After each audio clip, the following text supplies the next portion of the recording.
In 103 Psalm says, bless the Lord, O my soul, bless his holy name, forget none of his benefits. ಕೀರ್ತನೆ 103ನೇ ಅಧ್ಯಾಯ 1ನೇ ವಾಕ್ಯದಲ್ಲಿ ಹೇಳ್ತದೆ, ನನ್ನ ಮನವೇ ಯೆಹೋವನನ್ನು ಕೊಂಡಾಡು, ನನ್ನ ಸರ್ವೇಂದ್ರಿಯಗಳೇ ಆತನ ಪವಿತ್ರ ನಾಮವನ್ನು ಕೀರ್ತಿಸಿರಿ, ನನ್ನ ಮನವೇ ಯೆಹೋವನನ್ನು ಕೊಂಡಾಡು, ಆತನ ಉಪಕಾರಗಳಲ್ಲಿ ಒಂದನ್ನು ಮರೆಯಬೇಡ. So the God's word very clearly says, do not forget his benefits. ದೇವರ ವಾಕ್ಯವು ಸ್ಪಷ್ಟವಾಗಿ ಹೇಳುತ್ತದೆ, ಆತನ ಉಪಕಾರವನ್ನ ಮರೆಯಬೇಡ. Precious people of God, I want to encourage you, remember what he has done for you. ಪ್ರಿಯ ಅಮೂಲ್ಯವಾದ ದೇವಜನರೇ, ನಿಮ್ಮನ್ನ ನಾನು ನೆನಪಿಸ್ತಾ ಇದ್ದೇನೆ, ಆತನು ನಿಮಗಾಗಿ ಮಾಡಿದ್ದನ್ನ ಮರೆಯಬೇಡಿರಿ. Hallelujah. He has given everything on your behalf. ನಿಮಗಾಗಿ ಆತನು ಎಲ್ಲವನ್ನ ಕೊಟ್ಟಿದ್ದಾನೆ. That's why we need to always remember his goodness in our life. ಅದಕ್ಕಾಗಿ ನಮ್ಮ ಜೀವಿತದಲ್ಲಿ ಆತನ ಒಳ್ಳೆತನವನ್ನು ಯಾವಾಗಲೂ ಜ್ಞಾಪಕದಲ್ಲಿಟ್ಟುಕೊಳ್ಳಬೇಕು. Today I want to take you to one of the very important thing, to the Psalms chapter 37. ಇಂದು ನಿಮ್ಮ ಗಮನವನ್ನ ಬಹಳ ಸುಂದರವಾದ ಒಂದು ಕಾರ್ಯಕ್ಕೆ ನಾನು ತೆಗೆದುಕೊಂಡು ಹೋಗ್ತೇನೆ. ಕೀರ್ತನೆ 37 verse 23 onwards. 23ನೇ ವಾಕ್ಯದ ನಂತರ The word of God says, the step of a man are established by the Lord, and he delight in his way. ದೇವರ ವಾಕ್ಯವು ಹೇಳುತ್ತದೆ, ಸತ್ಪುರುಷನ ಗತಿ ಸ್ಥಾಪನೆಯು ಯೆಹೋವನಿಂದಲೇ ಆಗಿದೆ, ಆತನು ಅವನ ಪ್ರವರ್ತನೆಯನ್ನು ಮೆಚ್ಚುತ್ತಾನೆ. The step of the righteous man is already ordained by the Lord. ನೀತಿವಂತನ ಹೆಜ್ಜೆಯನ್ನು ಈಗಾಗಲೇ ದೇವರು ದೃಢಪಡಿಸಿದ್ದಾನೆ. God has ordained the path and the purpose, the destiny for each one of us. ನಮ್ಮೆಲ್ಲರ ನಮ್ಮ ಪ್ರತಿಯೊಬ್ಬರ ಒಂದು ಹೆಜ್ಜೆಯನ್ನ ಉದ್ದೇಶವನ್ನು ಈಗಾಗಲೇ ದೇವರು ಗತಿ ಸ್ಥಾಪಿಸಿದ್ದಾನೆ. So what is our responsibility as a child of God? ದೇವರ ಮಕ್ಕಳಾಗಿ ಇಂದು ನಮ್ಮ ಜವಾಬ್ದಾರಿ ಏನು? Our responsibility is to follow the plan of God in our life. ನಮ್ಮ ಜವಾಬ್ದಾರಿ ನಮ್ಮ ಜೀವಿತದಲ್ಲಿ ದೇವರ ಯೋಜನೆಯನ್ನ ಹಿಂಬಾಲಿಸುವಂತದ್ದು. Jeremiah chapter 29 verse 11 says, for I know the plan I have for you, says the Lord, plans to give prosperity and peace, not for the calamity, says the Lord. ಯೆರೆಮೀಯ 29ನೇ ಅಧ್ಯಾಯ 11ನೇ ವಾಕ್ಯ ಹೇಳುತ್ತದೆ, ನಾನು ನಿಮ್ಮ ಬಗ್ಗೆ ಮಾಡಿರುವ ಯೋಚನೆಗಳು ಹಿತದ ಯೋಚನೆಗಳೇ, ಅದು ನಿಮ್ಮನ್ನ ಆಶೀರ್ವಾದ ಮಾಡುವಂತದ್ದು. God does not create a calamity. God's plan is not the calamity or confusion or fear or any of these things. ದೇವರು ಎಂದಿಗೂ ಗೊಂದಲಕ್ಕೆ, ಗಲಿಬಿಲಿಗೆ, ಭಯಕ್ಕೆ ಕಾರಣನಲ್ಲ. ದೇವರು ಅದನ್ನು ಉಂಟು ಮಾಡಿಲ್ಲ. God is a God of peace and God of rest into your life. ದೇವರು ಸಮಾಧಾನದ ದೇವರು, ಆತನು ಸಮಾಧಾನವನ್ನು ಉಂಟು ಮಾಡುವವನು ನಿಮ್ಮ ಜೀವಿತದಲ್ಲಿ. He want to give you the rest into your life. ನಿಮ್ಮ ಜೀವಿತಕ್ಕೆ ಆತನು ಸಮಾಧಾನವನ್ನು ಕೊಡುವ ಆತನು. Hallelujah. How we can walk in that things? ಇದರಲ್ಲಿ ಹೇಗೆ ನಾವು ನಡೆಯಲು ಸಾಧ್ಯ? Now let's come to the book of Hebrews chapter 12 verse 1. ಈಗ ನಮ್ಮ ಗಮನವನ್ನ ಇಬ್ರಿಯರಿಗೆ ಬರೆದ ಪತ್ರಿಕೆ 12ನೇ ಅಧ್ಯಾಯ 1ನೇ ವಾಕ್ಯಕ್ಕೆ ತಿರುಗಿಸಿಕೊಳ್ಳೋಣ. Here says, therefore, since we are surrounded by a cloud of witnesses, let us also lay aside every weight and the sin which easily entangles us. Let us run with endurance the race that has been set before us. ಆದ ಕಾರಣ ಇಷ್ಟು ಮಂದಿ ಸಾಕ್ಷಿಯವರು ಮೇಘದೋಪಾದಿಯಲ್ಲಿ ನಮ್ಮ ಸುತ್ತಲೂ ಇರುವುದರಿಂದ ನಮಗೆ ಅಭ್ಯಂತರ ಮಾಡುವ ಎಲ್ಲ ಭಾರವನ್ನು ಹತ್ತಿಕೊಳ್ಳುವ ಪಾಪವನ್ನು ನಾವು ಸಹ ತೆಗೆದಿಟ್ಟು. Amen. Word of God says what?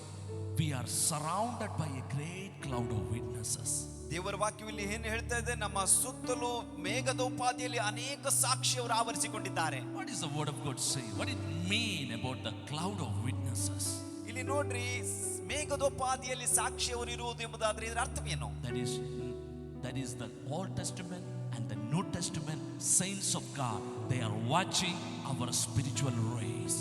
ಅದರ ಅರ್ಥ ಹಳೆ ಒಡಂಬಡಿಕೆಯ ದೇವಜನರು ಹಾಗೂ ಹೊಸ ಒಡಂಬಡಿಕೆಯ ದೇವಜನರು ನಮ್ಮ ಆತ್ಮಿಕ ಓಟವನ್ನು ಅವರು ನೋಡ್ತಾ ಇದ್ದಾರೆ. They are waiting how we are running our race. ನಾವು ನಮ್ಮ ಓಟವನ್ನು ಹೇಗೆ ಓಡುತ್ತಿದ್ದೇವೆ ಎಂಬುದಾಗಿ ಅವರು ಕಾತುರದಿಂದ ಕಾಯ್ತಾ ಇದ್ದಾರೆ. Precious people of God, ಅಮೂಲ್ಯ ದೇವಜನರೇ, you have a great destiny. ನಿಮಗೊಂದು ದೊಡ್ಡ ಗುರಿ ಇದೆ.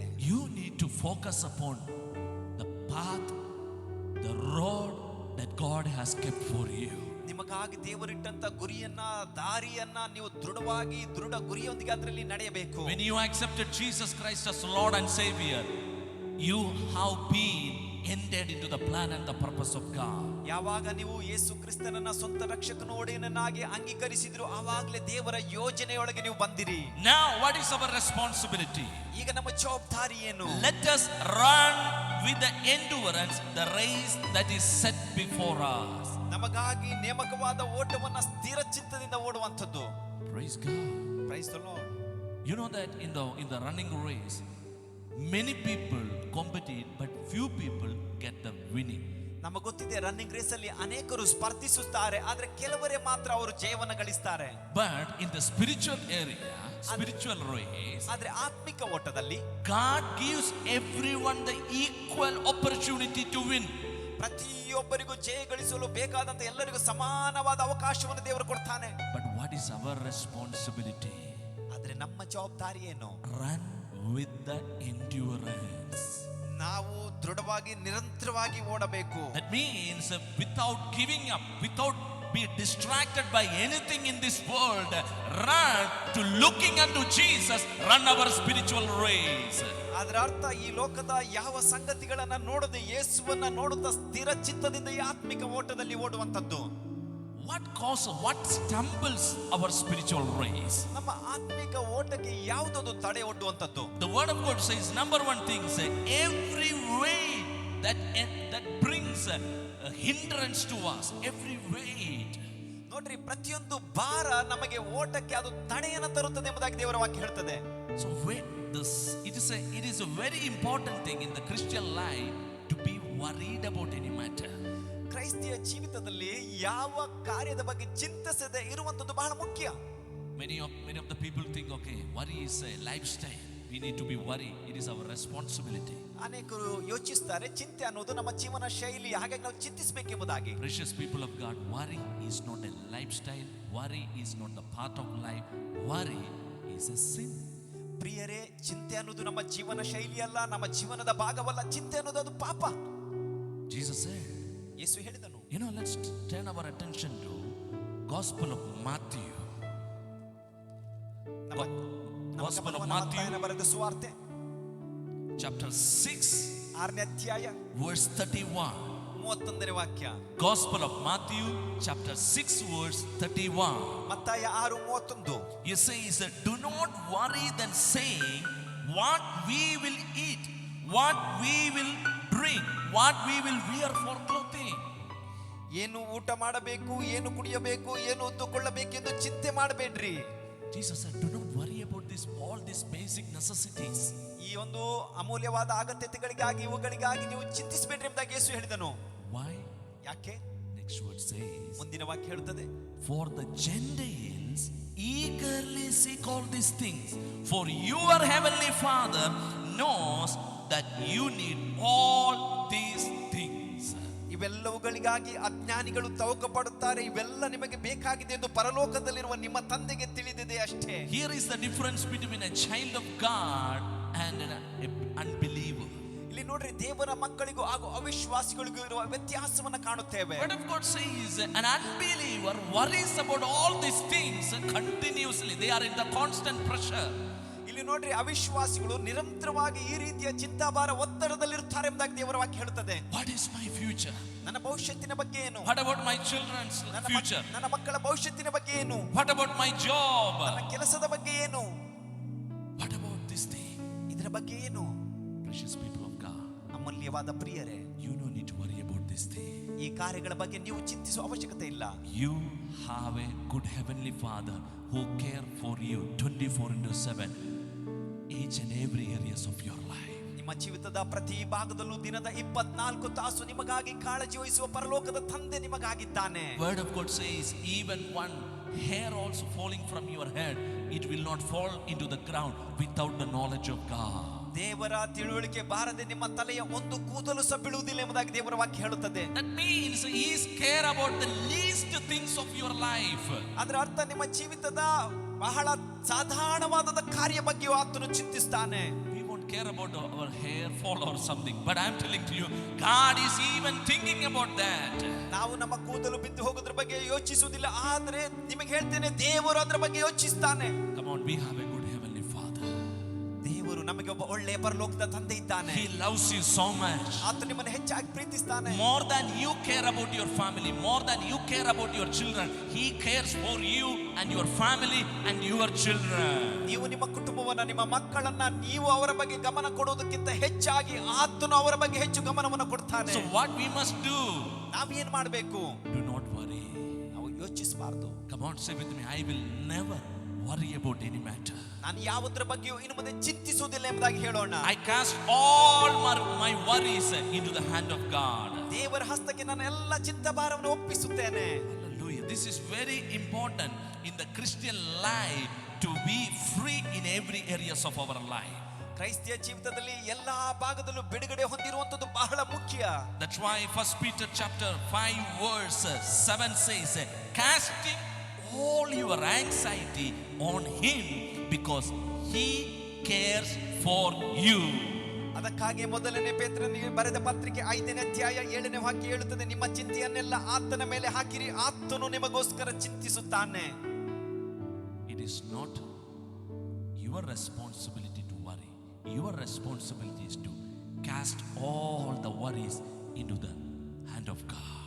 ನಿಮ್ಮ ಜವಾಬ್ದಾರಿ ಅಲ್ಲ ಚಿಂತಿಸುವಂತದ್ದು, ನಿಮ್ಮ ಜವಾಬ್ದಾರಿ ನಿಮ್ಮೆಲ್ಲ ಚಿಂತೆಯನ್ನ ದೇವರ ಹಸ್ತಕ್ಕೆ ಒಪ್ಪಿಸಿಕೊಡುವಂತದ್ದು. That's why the word of God says, the Gentiles eagerly seek all these things, but your heavenly Father know what you need.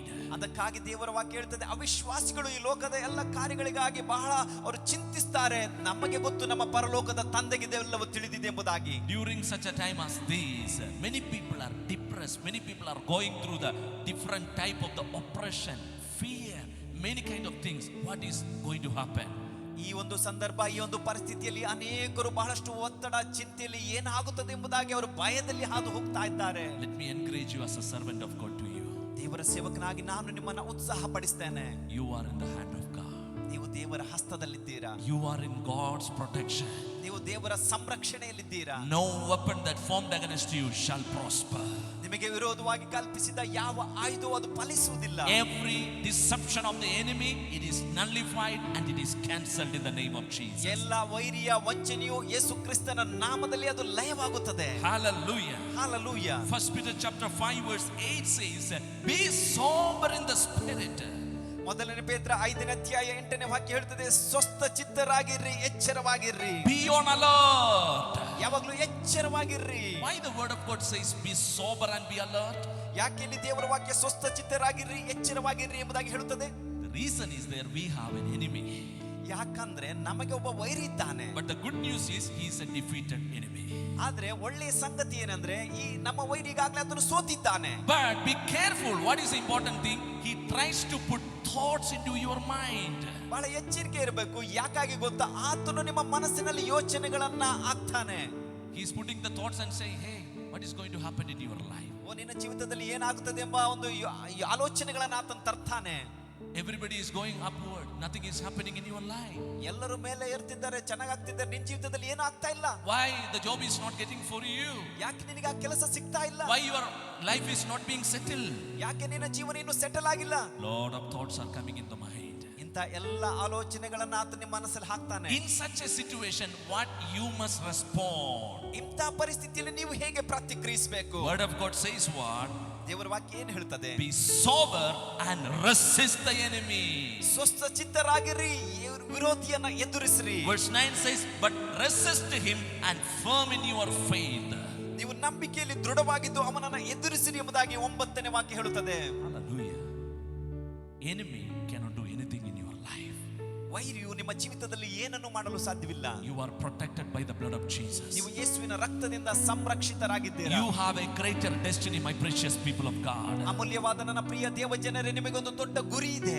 You are appointed to run the race that the God has appointed for you. ದೇವರು ನಿಮಗಾಗಿ ನೇಮಕ ಮಾಡಿದ ಓಟವನ್ನು ಓಡುವುದಕ್ಕಾಗಿ ನೀವು ಈಗಾಗಲೇ ನೇಮಕವಾದವರು. Hallelujah. Hebrews chapter 12 verse 2 says, fixing our eyes upon Jesus. ಇಬ್ರಿಯ 12ನೇ ಅಧ್ಯಾಯ 2ನೇ ವಾಕ್ಯ ಹೇಳುತ್ತದೆ, ನಮ್ಮ ದೃಷ್ಟಿಯನ್ನ ಯೇಸುವಿನ ಮೇಲೆ ಇಟ್ಟು. This is very important. ಇದು ಬಹಳ ಮುಖ್ಯ. Where you are focusing? ನಿಮ್ಮ ಒಂದು ಗುರಿಯಲ್ಲಿದೆ, ನಿಮ್ಮ ಗಮನವೆಲ್ಲಿದೆ? Are you focusing upon the problem? ಸಮಸ್ಯೆಯನ್ನು ನೀವು ದೃಷ್ಟಿಸ್ತಾ ಇದ್ದೀರಾ? Are you focusing upon the people? ಜನರನ್ನ ದೃಷ್ಟಿಸ್ತಾ ಇದ್ದೀರಾ? Come on, turn your focus from every other things. Focus on Jesus. ನಿಮ್ಮ ದೃಷ್ಟಿಯನ್ನ ಎಲ್ಲ ಕಡೆಯಿಂದ ತೆಗೆದು ಯೇಸುವಿನ ಮೇಲೆ ದೃಷ್ಟಿಯನ್ನ ಇಡಿ. If you focus on Jesus, ನೀವು ಯೇಸುವಿನ ಮೇಲೆ ದೃಷ್ಟಿ ಇಟ್ಟರೆ you will never be ashamed. ನೀವು ಎಂದಿಗೂ ಅವಮಾನಕ್ಕೀಡಾಗುವುದಿಲ್ಲ. Come on, he raises you from the dust and make you to sit with the princess. That's why the word of God says. ದೇವರ ವಾಕ್ಯ ಹೇಳ್ತದೆ, ಧೂಳಿನಿಂದ ನಿಮ್ಮನ್ನ ಮೇಲಕ್ಕೆ ಎಬ್ಬಿಸಿ ಅರಸರನ್ನಾಗಿ ಅರಸರ ಪಕ್ಕದಲ್ಲಿ ಕೂರಿಸ್ತಾನೆ. Focus on Jesus. ಯೇಸುವಿನ ಮೇಲೆ ದೃಷ್ಟಿ ಇಡಿರಿ. Fixing our eyes on Jesus is the author and the perfecter of our faith. The word of God says. ನೋಡ್ರಿ, ದೇವರ ವಾಕ್ಯ ಹೇಳ್ತದೆ, ಯೇಸುವಿನ ಮೇಲೆ ದೃಷ್ಟಿ ಇಟ್ಟು ನಮಗೆ ನೇಮಕವಾದ ಓಟವನ್ನು ಸ್ಥಿರ ಚಿತ್ತದಿಂದ ಓಡೋಣ ಎಂಬುದಾಗಿ. He is the author of your faith. ನಿಮ್ಮ ನಂಬಿಕೆಯನ್ನು ಹುಟ್ಟಿಸುವವನು ಆತನು. Here is the good news, precious people of God. ಅಮೂಲ್ಯವಾದ ಪ್ರಿಯರಲ್ಲಿ, ಒಂದು ಒಳ್ಳೆ ಶುಭ ಸಂದೇಶವಿದೆ. Because he is the author of your faith, he know how to finish. He know how to take you to the ending line. ನಿಮ್ಮ ನಂಬಿಕೆಯನ್ನು ಹುಟ್ಟಿಸಿದ ಆತನಿಗೆ ಗೊತ್ತಿದೆ ನಿಮ್ಮ ನಂಬಿಕೆಯನ್ನು ಹೇಗೆ ಮುಕ್ತಾಯ ಮಾಡಿಸಬೇಕೆಂಬುದಾಗಿ. Now what is our responsibility? ಈಗ ನಮ್ಮ ಜವಾಬ್ದಾರಿ ಏನು? Our responsibility is to run the race that's set before us. ಈಗ ನಾವು ಮಾಡಬೇಕಾಗಿದ್ದು ನಮಗಾಗಿ ನೇಮಕವಾದ ಓಟವನ್ನು ಓಡುವಂತದ್ದು. Here is a good example how Jesus finished his race. ಇಲ್ಲಿ ಒಂದು ಒಳ್ಳೆಯ ಉದಾಹರಣೆ ಇದೆ, ಯೇಸು ತನ್ನ ಓಟವನ್ನು ಹೇಗೆ ಮುಗಿಸಿದನು ಎಂಬುದಾಗಿ. Let me read that verse. Here says, who for the joy set before him endured the cross, despised the shame. ಇಲ್ಲಿ ಹೇಳ್ತದೆ, ಆತನು ತನ್ನ ಮುಂದೆ ಇಟ್ಟಿದ್ದ ಸಂತೋಷಕ್ಕೋಸ್ಕರ ಅವಮಾನವನ್ನು ಅಲಕ್ಷ್ಯ ಮಾಡಿ ಶಿಲುಬೆಯ ಮರಣವನ್ನು ಸಹಿಸಿಕೊಂಡನು. Jesus despised the shame. ಆತನ ಅವಮಾನವನ್ನು ಅಲಕ್ಷ್ಯ ಮಾಡಿದನು. Come on, what all the challenges you are facing in your life, what all the problem enemy is raising against your life, I'm telling you, rise up in your faith, despise everything. ನಿಮ್ಮ ಜೀವಿತದಲ್ಲಿ ಯಾವೆಲ್ಲ ಸವಾಲುಗಳನ್ನ ಎದುರಿಸುತ್ತಿದ್ದೀರಾ, ವೈರಿಯು ಯಾವೆಲ್ಲ ಕುತಂತ್ರವನ್ನು ಮಾಡ್ತಾ ಇದ್ದಾನೆ, ಎದ್ದೇಳ್ರಿ, ಅವುಗಳನ್ನೆಲ್ಲ ಅಲಕ್ಷ್ಯ ಮಾಡಿರಿ. Arise and shine, for your light has come upon you. ಈಗಾಗಲೇ ಬೆಳಕು ನಿಮಗಾಗಿ ಬಂದಿದೆ, ಎದ್ದು ಪ್ರಕಾಶಿಸಿರಿ. Arise from the depression. ಒತ್ತಡಗಳಿಂದ ಎದ್ದೇಳಿರಿ. Arise from all kind of the guilt and the pain in your life. ಎಲ್ಲ ನೋವು, ಅಪರಾಧ ಭಾವನೆಗಳಿಂದ ಎದ್ದೇಳಿರಿ. He loves you so much. ಆತನು ನಿಮ್ಮನ್ನು ಅಧಿಕವಾಗಿ ಪ್ರೀತಿಸ್ತಾನೆ. Word of God says, Jesus despised the shame and set the joy before him. He finished his race. ದೇವರ ವಾಕ್ಯ ಹೇಳುತ್ತದೆ, ಆತನು ಅವಮಾನವನ್ನು ಅಲಕ್ಷ್ಯ ಮಾಡಿ ಆತನಿಗೋಸ್ಕರ ಇಟ್ಟಂತ ಒಂದು ಕಾರ್ಯವನ್ನು ಸಂತೋಷದಿಂದ ತನ್ನ ಓಟವನ್ನು ಮುಗಿಸಿದನು ಎಂಬುದಾಗಿ. What we need to do? ನಾವು ಏನು ಮಾಡಬೇಕು? Rejoice. ನಾವು ಆನಂದಿಸಬೇಕು. Come on, say with me, I will rejoice in that. ನನ್ನೊಂದಿಗೆ ಹೇಳ್ರಿ, ನಾನು ಆನಂದಿಸ್ತೇನೆ ಕರ್ತನಲ್ಲಿ. The joy of the Lord is my strength. ಕರ್ತನ ಆನಂದವೇ ನನ್ನ ಬಲ. I will never be fear or worried about any matter in my life. ನನ್ನ ಜೀವಿತದ ಯಾವ ಕಾರ್ಯಕ್ಕೂ ನಾನು ಭಯ ಬೀಳುವುದಿಲ್ಲ, ಚಿಂತಿಸುವುದಿಲ್ಲ. Hallelujah. When you are rejoicing, you are guarding yourself. ಯಾವಾಗ ನೀವು ಆನಂದಿಸುತ್ತೀರೋ ಆಗ ನಿಮ್ಮನ್ನು ನೀವು ಕಾಪಾಡಿಕೊಳ್ತೀರಾ. You are protecting yourself. ನಿಮ್ಮನ್ನು ನೀವು ಸಂರಕ್ಷಿಸಿಕೊಳ್ತೀರಾ. Hallelujah. If you protect yourself through the word of God, ದೇವರ ವಾಕ್ಯದಿಂದ ನೀವು ನಿಮ್ಮನ್ನ ಸಂರಕ್ಷಣೆ ಮಾಡಿಕೊಂಡರೆ, speak the right word over your life. ನಿಮ್ಮ ಜೀವಿತದ ಮೇಲೆ ಸರಿಯಾದ ವಾಕ್ಯಗಳನ್ನ ಘೋಷಿಸಿಕೊಳ್ಳ್ರಿ. Dear ones, I will give you guarantee through the word of God, you will fulfill your destiny. You will fulfill the call of God in your life. ಪ್ರಿಯರೇ, ದೇವರ ವಾಕ್ಯದಿಂದ ನಿಮಗೆ ಒಂದು ದೃಢತೆ ನಾನು ಕೊಡ್ತೇನೆ. ನಿಮ್ಮ ಜೀವಿತದಲ್ಲಿರುವ ದೇವರ ಕರೆಯನ್ನ, ಉದ್ದೇಶವನ್ನ ನೀವು ಈಡೇರಿಸ್ತೀರಾ. You will never be the same. ನೀವು ಎಂದಿಗೂ ಇದ್ದ ಹಾಗೆ ಇರುವುದಿಲ್ಲ. You will go higher and higher in your life. ನೀವು ಉನ್ನತಕ್ಕೆ ಹೋಗ್ತೀರಾ ನಿಮ್ಮ ಜೀವಿತದಲ್ಲಿ. Hallelujah. Hallelujah. May the Lord bless you through this word. ಈ ವಾಕ್ಯದ ಮೂಲಕ ದೇವರು ನಿಮ್ಮನ್ನು